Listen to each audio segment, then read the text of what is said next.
Welcome home to USA Global TV and Radio. Ours is a place where dreams take flight, voices are heard, and stories are shared. This is where cultures meet, connections are formed, and ideas are transformed into action. This is your destination for authentic storytelling, diverse perspectives, and meaningful conversations. We're where global stories unite and bridges are built beyond all borders. Discover our world of education, entertainment, hope, and inspiration. Together, we're building bridges worldwide. Subscribe to our USA Global TV channel and download our USA Global TV app. Be our guest or join our team. Visit usaglobaltv.com. With heartfelt thanks to our executive producer, Dr. Jacqueline Kerbeck, music scored by Yifei Tang from Cloud Road Music, creative direction by Paul Garcia, and I'm Al Cini, and I'm very proud to be part of the USA Global TV and Radio family. So join us here at USA Global TV and Radio. Make us your home for global connection. All rights reserved. This video and its contents are the exclusive property of USA Global TV and Radio. Unauthorized use, duplication, or redistribution in any form is strictly prohibited. Thank you for being a part of our global community. Let's inspire together. Instincts. What are your instincts? How do they change? How do you control your instincts? Do you control your instincts? Have they been helpful for you? Have they caused you problems? Is it a mix of both? What do you think? That's what we're going to talk about today. Instincts versus actions. I want to welcome everybody. I'm Justin Rigliani. Great to have you here on USA Global TV and Radio. This is You as a Whole, Body, Mind, and Soul, and we're going to talk about instincts.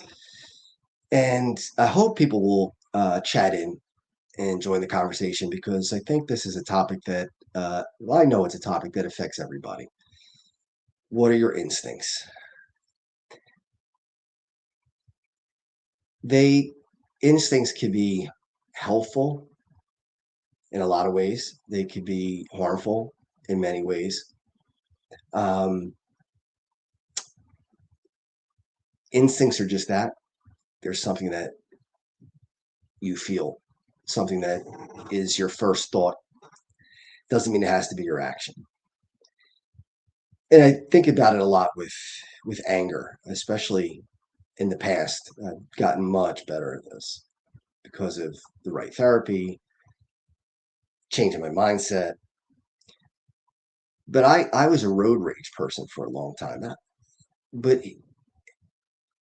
And I would act on it, not violently, but I would beep the horn, make gestures out the window, scream at somebody at the stop sign or at the stoplight, whatever it would be. And a few times I did it enough to provoke somebody to get out of their car. Now, it didn't end in anything more than a bluff, but it could have. And to be honest, I really didn't care. It wasn't something that I thought about, like, oh, this is going to be bad, this is going to be this or that. There was, I mean, can't help but say it, there was an adrenaline rush that you feel like you're in the middle of something that, and I think that that's common. I don't think this is anything that I'm telling anybody that's something they don't already know. But I allowed the instincts, the anger, to make me do things that really were not great ideas. And the worst part of it is I did it with other people in the car too. So it wasn't just me alone. If it was me alone, that's bad enough. But if my kids are in the car or friends, then it's a whole different story. Now, with that said, I still had the same instincts. If somebody is tailgating me, I got in a car accident in September because somebody was tailgating me, and I felt the anger. The instinct was there to go off. And I didn't. I stayed calm. And at the end of it, my car was totaled because somebody was on top of me. And I now, when a car's on top of me, really close, tailgating me, I'm burning up inside. I could feel the fire start to burn in my stomach, and I could feel the anger. It's almost like when you watch cartoon character when they're angry and their head gets all red, and then fire starts shooting out the top of their head. It's metaphorically the same thing. And now I'm a little more sensitive to it because I've paid a price for that kind of action, and it makes me even angrier. That's my instinct. And for a while, I was angry at myself for having that instinct. I would say to myself, well, you're supposed to be changed. You're supposed to now be over that stuff. Why are you still feeling it? And then I was thinking about it, and my thought was, I can't help it. I can't control the instinct. All I can control is what happens after I have the feeling, after I have the instinct. Do I go scorched earth, or do I have a normal reaction to it? Beeping the horn isn't necessarily bad. If somebody's coming over into your lane and about to hit your car, yeah, you're probably beeping for two reasons. One, because you want to warn them that you're there, and two, because you're angry. I mean, I don't think that again is a problem. I think that that's something that everybody experiences when somebody's doing something that could put you in danger. Part of survival, I think, is getting angry. And look at I had a house in the Poconos for a long time, and there are a ton of black bears up there. And the one thing you did not want to do was sneak up on a black bear, especially if cubs were around. So we had a bear can. It was a coffee can with nuts and bolts in it. And as you're walking around the corner, or you're getting to a place where you might not be visible, you would shake the can really hard and make noise, because that would warn the bears that you were in the area, and they would probably scamper. Because the last thing, as I said, last thing you want to do is surprise them, especially if the cubs are there, because it's not going to end well. That instinct is part of how they protect the cubs. That instinct is, there's a threat, I will eliminate the threat. They're animals. We're human. We have a lot more ability to reason. They don't. They will act on the aggression, on the instinct. And I think that um, there is a time for that. There is a time to act on instinct. I think sometimes you don't have time to think, and sometimes you have to make decisions that are instinctual.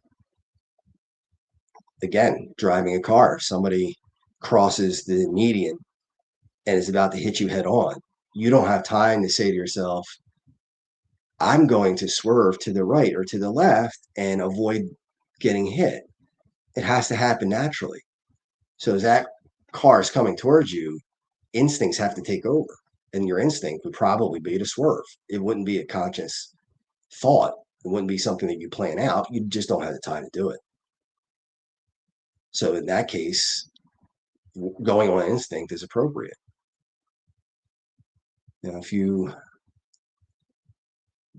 there's a fire and your family's in the house, your instinct is going to be to run in and try to save your family. That's your instinct. That's appropriate. That's when acting on instinct makes sense.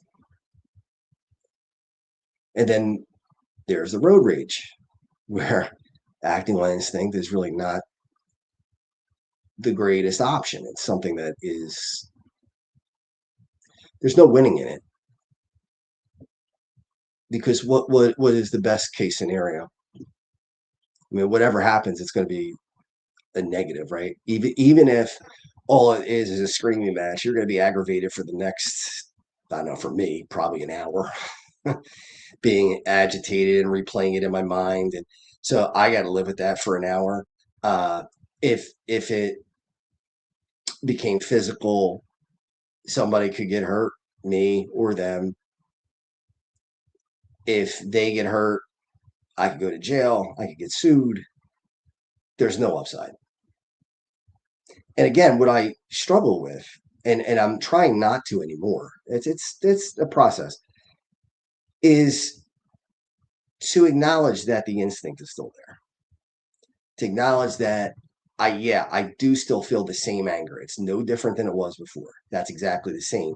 The only difference is now I'm reacting to it differently than I did before. So yeah, I tighten up and I ball up my hands and feet and I grip the steering wheel harder and I feel my teeth start to grit. I can feel all those things. It's just pure anger. But I count the extra couple seconds instead of just going on instinct and doing what I want to do. And I want to lash out. There's no doubt about it. I feel like lashing out. That's what I want to do. I want to scream. I want to yell. I want to curse. I want to aggravate them. I want to get the best of them. Like I said, I want to go scorched earth. And for so many years, I did that. Especially verbally. I would, I used to pride myself on the fact that I would be on a dog on a bone and not let go. I was not going to let somebody get the last word in. My instinct was win. Got to win. Can't let anybody get the best of you. Got to go for it. But at what cost? It really wasn't doing me any good. Didn't help. Didn't make me feel better. In the moment, it might have.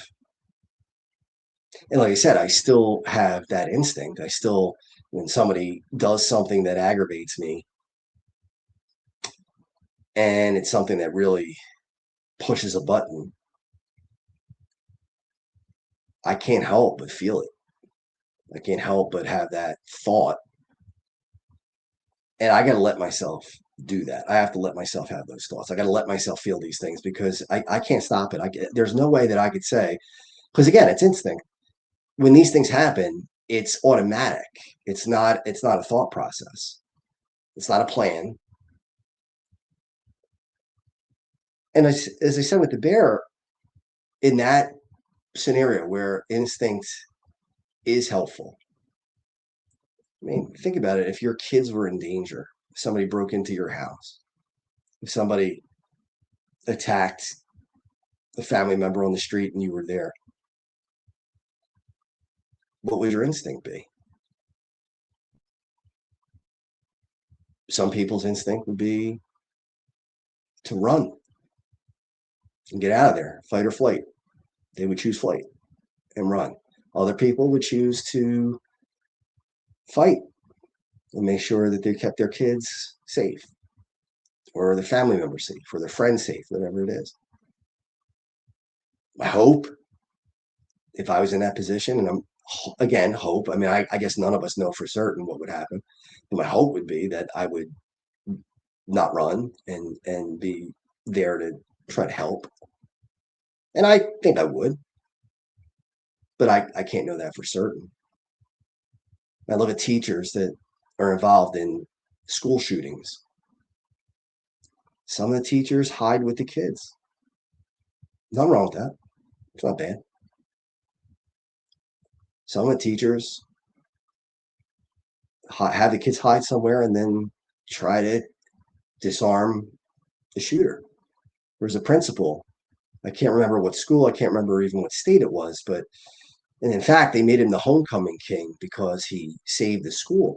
He ran out and stopped the gunman. He was able to stop the kid. He grabbed the gun. He was able to take it out of his hands and pin him down. How many of us would do that? I don't know that I would. Do you? Now, we'd all like to think in a situation where the instinct is to be helpful and to save people and to do the right thing, that we make the greatest decision. We make the perfect decision. Well, there is no perfect decision. Whatever happens, happens.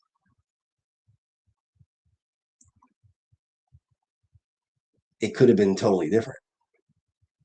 It could have been that this principal ran after the gunman and just got shot and killed in a second. Now, he had no way of knowing which way it was going to turn out. But my guess is, and this is probably a pretty good guess, he didn't sit in his office while he heard the gunshots and plan anything. My guess is he didn't weigh any of the consequences. The instinct was, there's a threat. I have to eliminate the threat. I've seen it before. My brother did this. And there was somebody struggling in an ocean one time, a kid, and he went out and saved the kid from drowning because he went to he was able to get the kid up on rocks and keep the kid from going out, being sucked out to sea. Now, did he know that that was going to work out that way? No. They both could have been sucked out to sea and both killed. We don't know. Don't have a crystal ball. You can't tell what's going to happen with certainty. If I were to ask him, if I said, Gavin, did you plan doing that? My guess is he'd say, no, it wasn't a plan. It just happened because I didn't think. I just acted on instinct. And that, in that case, is appropriate.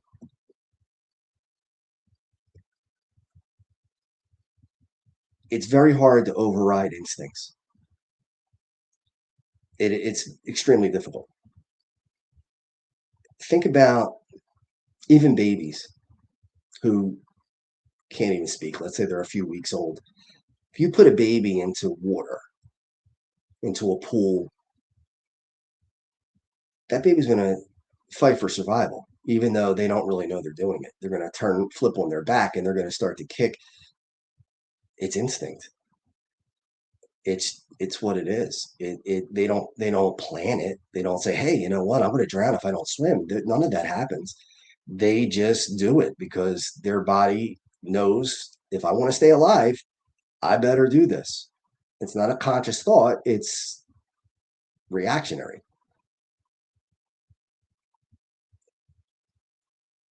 That's why when I was going through the depression, and I thought to myself, I really not sure I want to be here anymore. I don't know if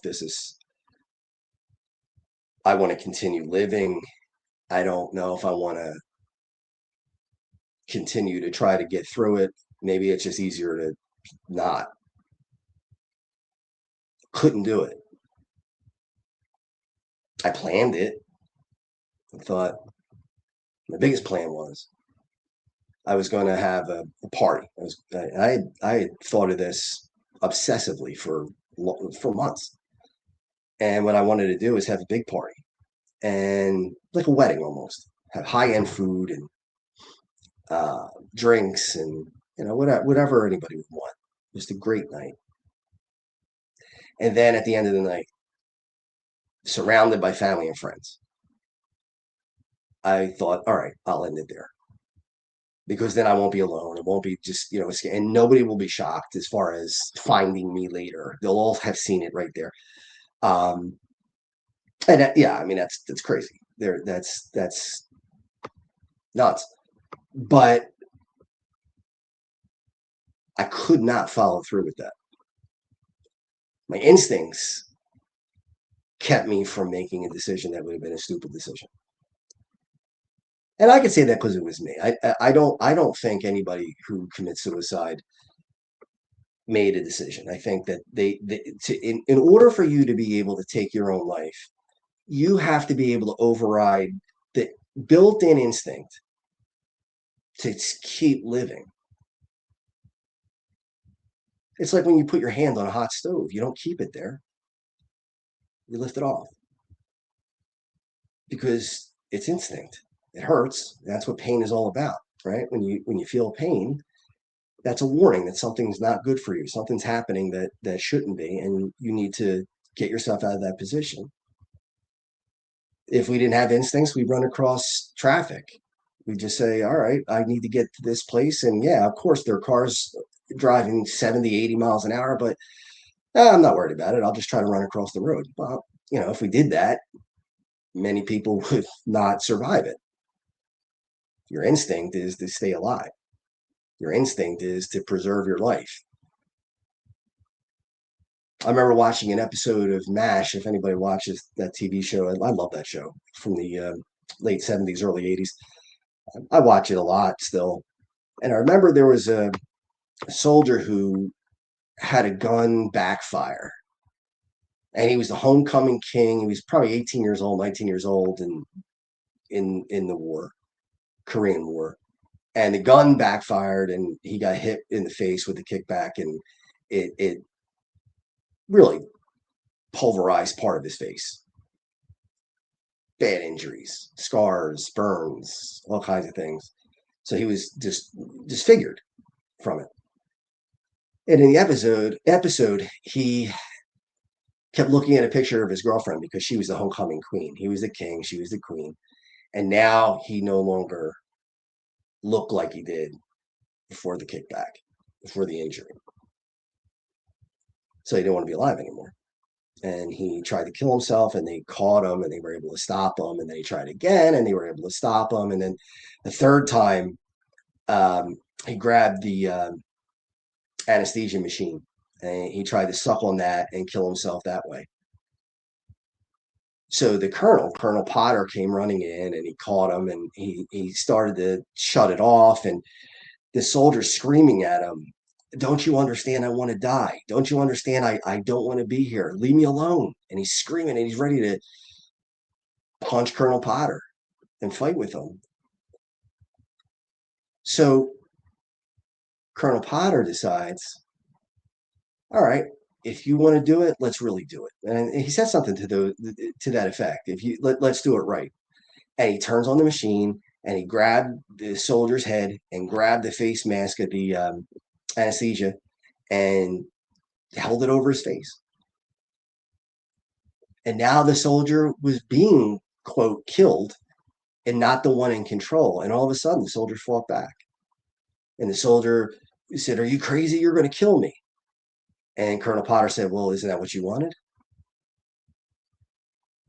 And then he was confused because moments before that, he wanted to take his own life, and now he was fighting to stay alive. And the whole moral of that scene is what Colonel Potter said at the end, that the part of you that wants to go isn't as strong as the part of you that wants to stay. It's built in. It's instinct. So that's why I don't agree when people say, people who are desperate, who commit suicide, that was a decision that they made. In order to make that decision, your brain has to be so scrambled that you can override the strongest urge that you could ever have, and that's to keep yourself alive. Instinct versus action. Other things I did, I held 300 and some odd pounds on a bench press and just held it up and just thought about how quick would it be if I just let it go. If I just take my hands off it, it'll come down, it'll crush my throat, and that'll be it. It'll be over. Couldn't do it. Held the weight up for a long time.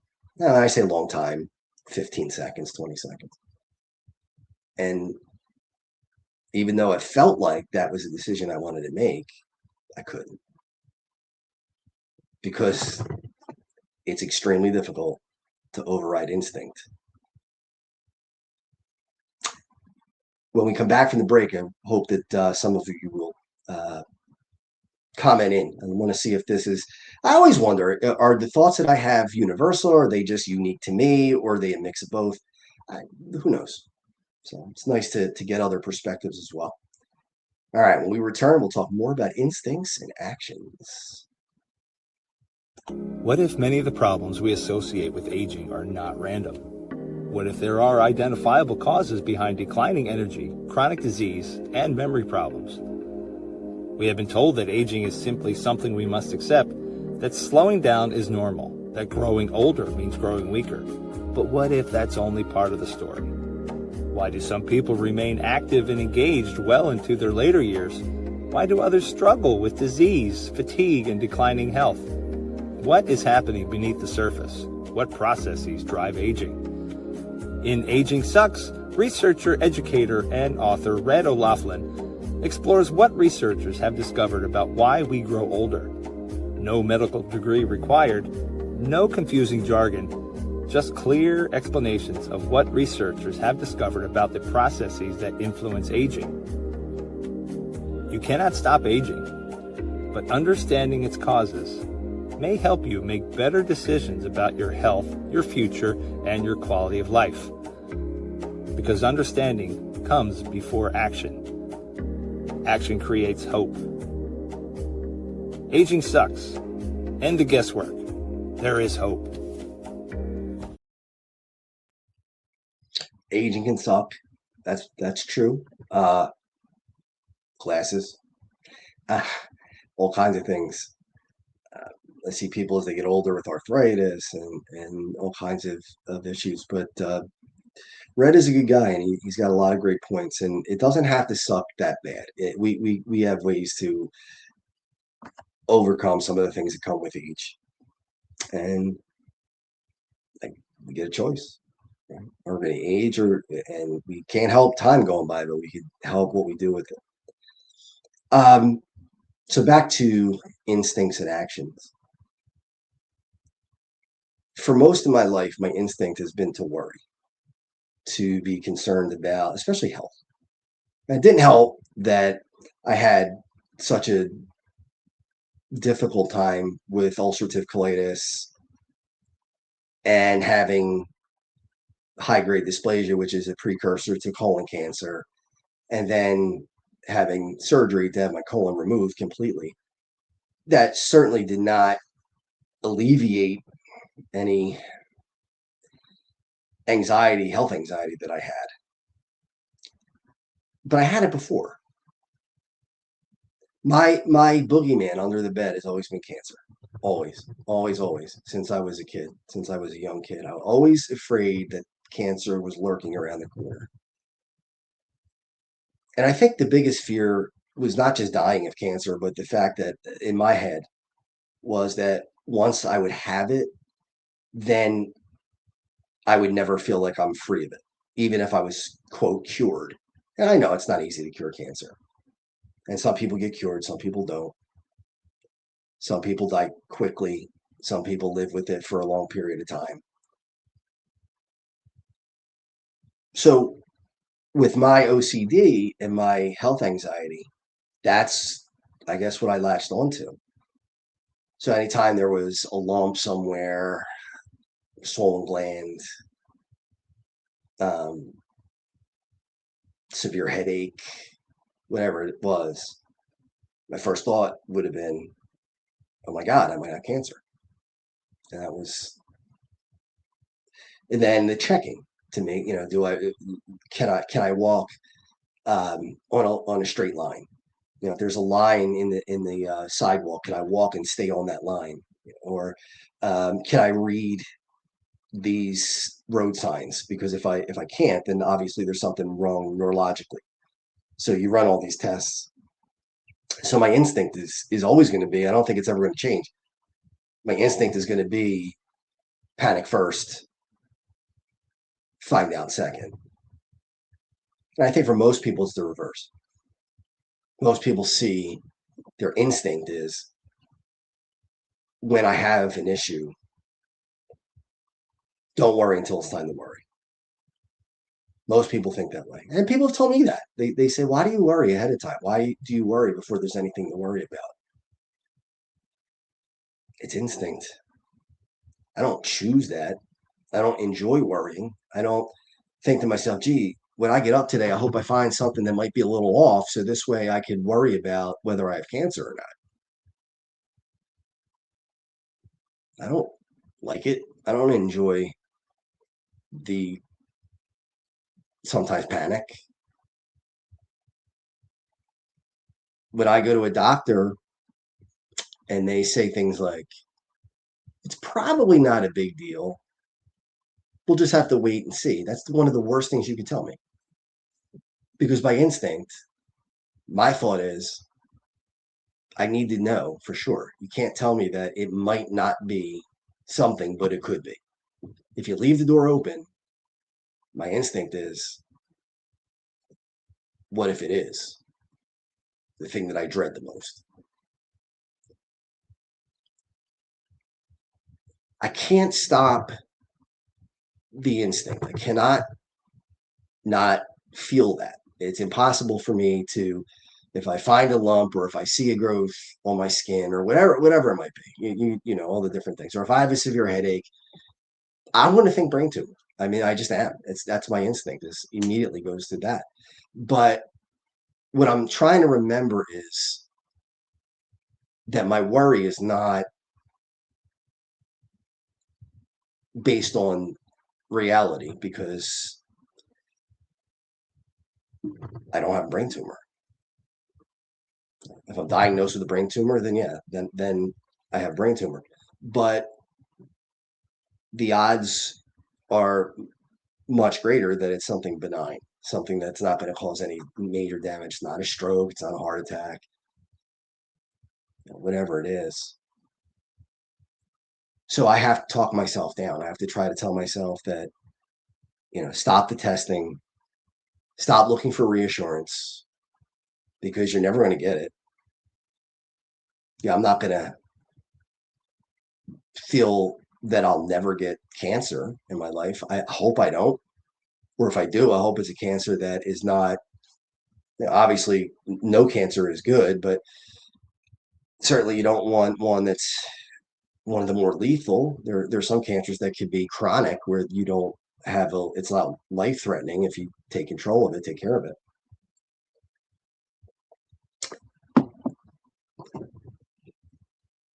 So I have to get to the point where, and I'm again getting better. One of the issues that I have with myself is I want things done yesterday. Yeah, I'm losing weight. I've been dieting almost under 200 pounds now. And I want to get down to 185, but I want to get down to 185 tomorrow. I want to lose 15 pounds like tonight. My instinct is I'm motivated to do this. Let's get it done right now. And then when it doesn't get done right away, it's frustrating. And the same thing with this health anxiety. My instinct is to worry, and I don't want that to be my instinct anymore. I want to be able to get through it. So my thought is, well, if I don't fix this immediately, then it will never get fixed. And that's not true. It will take time. It's not going to be, I'm 51 years old. It's not going to be something that I've lived with since I can remember. Let's say my first memories are 2, 3 years old and having anxiety then. And then all of a sudden at 51 saying, okay, we're going to turn that off and we're going to be somebody totally different. That's never going to happen. I can progressively get better and I will, but my instinct is always going to be to worry. But what I've been doing lately, the action is less testing. If I think something's, you know, a swollen gland, instead of looking in the mirror and trying to see how big it is and trying to feel on the left side to see if the right side is just as big or vice versa, and doing that for half an hour and then, you know, doing something else, coming back, checking it again, coming back later, checking it again, that's where you run into problems. That's where the action is taking over. It's not easy to do when that's what you've done forever. When I say forever, I mean 40 some years, 47, 48. I'll be 52 in December. So I've got about half a year left of my 51, being 51, my 52nd year. I mean, why do I have those instincts? I don't know. I was born that way, I guess, the way my brain formed. And I'm not going to get angry at myself for it anymore. I used to get really annoyed. Like, why do you have to be this way? Can't you change your thinking? Why don't you fix it? I can't change the instinct. I can change the way I react to the instinct as best I can. And it doesn't mean I'm going to be perfect at it. Just like I'm sure I will give the finger someday again to somebody in a car. I know it. It's going to happen. It's my instinct. And sometimes I'm not going to be successful overriding it. But that doesn't mean that I failed. It just means that I'm human and I'll never be perfect. It'll never be, I'll always be a work in progress, just like everybody else. I'm going to give myself grace to say, look, I screwed up today. It doesn't mean I have to screw up tomorrow and next week and the week after that. And even if I'm good for 6 months, there could be a little slip. I could lose my temper and say something stupid, which I've done many times. Something that I shouldn't say or regret immediately after saying it. Because my instinct was, I'm angry, I'm going to lash out, I'm going to go scorched earth. But I don't want people to, when I'm gone or when I'm not around, and I'm not saying necessarily death, but when people discuss me for whatever reason, because we all know that people discuss us at different times. Like, do you remember when we did this and he was there and she was there? And we all have those conversations.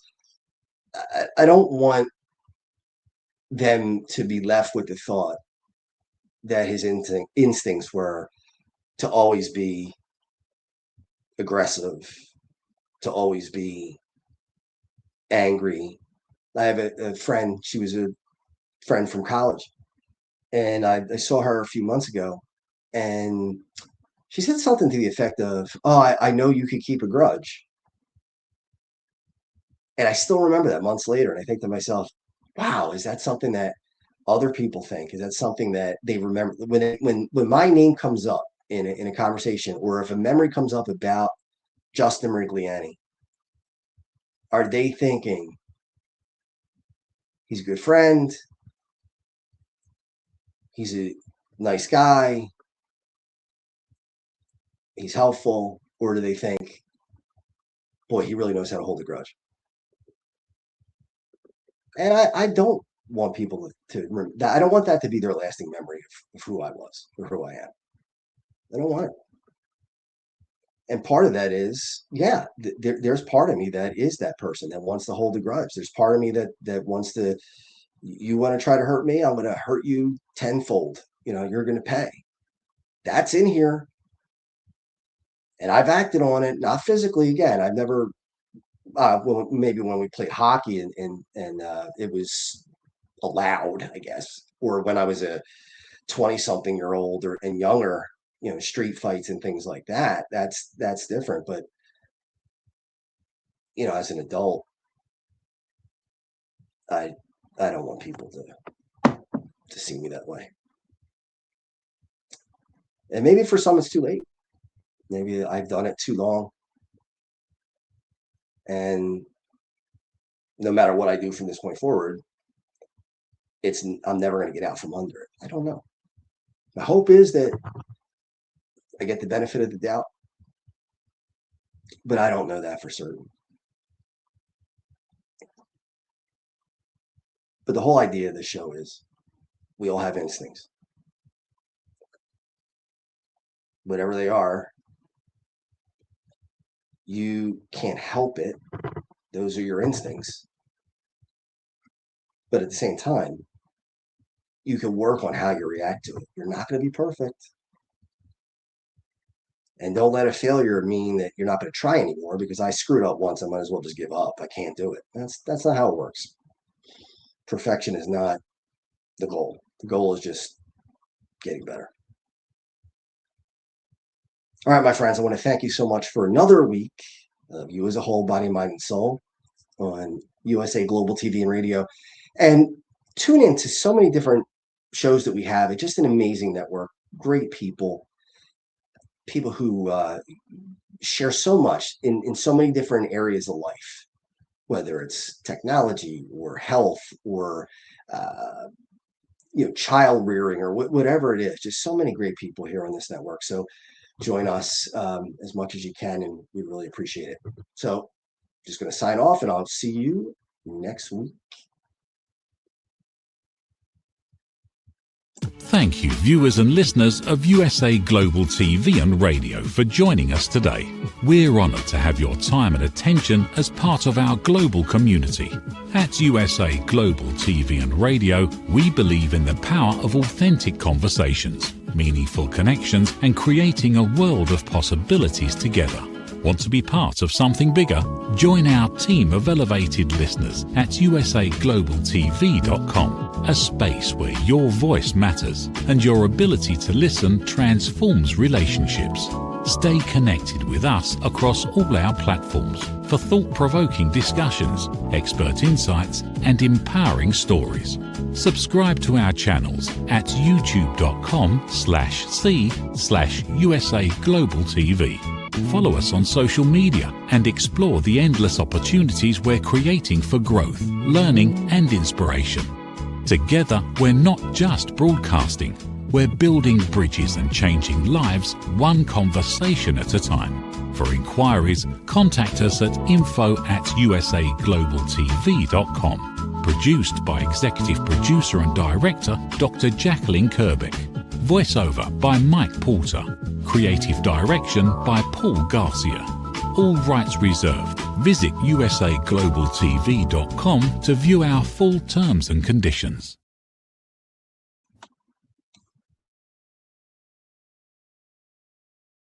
USA Global TV and Radio proudly presents Tracy Cram-Perkins, a dementia caregiving survivor teaching how to balance care with peace of mind. #1 resource for dementia caregivers.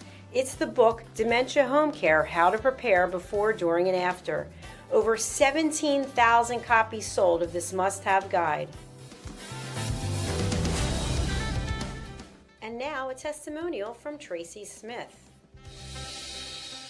If I was to describe this book to someone who is going through a similar situation, I would underscore how important it is to have some sort of a tool or a guidebook to help you through certain stages. And there's so many, it's such an unknown topic to the average person. And to have this as a reference is essential. It's going to help you get through it personally, as well as help your loved one manage. To learn more, go to tracycramperkins.com. Tracy Cram-Perkins is an award-winning author. She's also the host of Dementia Home Care television show. Watch it here on USA Global TV and Radio. My Tummy Hurts by Dr. Jacqueline Kerbeck. Meet Jackie. She loves recess, running with friends, and laughing on the playground. At school, Jackie tries to play like she always does, but suddenly the pain comes back. Lately, something feels different and her tummy hurts, sometimes a little and sometimes a lot. With the help of a caring teacher, a nurse, her mom, and a kind doctor, Jackie begins to understand what her body is trying to tell her. Sometimes tummy pain is more than a simple bellyache. Some children live with conditions like ulcerative colitis or Crohn's disease. Jackie listens to her body. She asks for help. She knows she's not alone. And Jackie finds her way back to running, laughing, and being herself. My Tummy Hurts, a kid's guide to bellyaches and bathroom troubles by Dr. Jacqueline Kerbeck, available on Amazon and in fine bookstores around the world.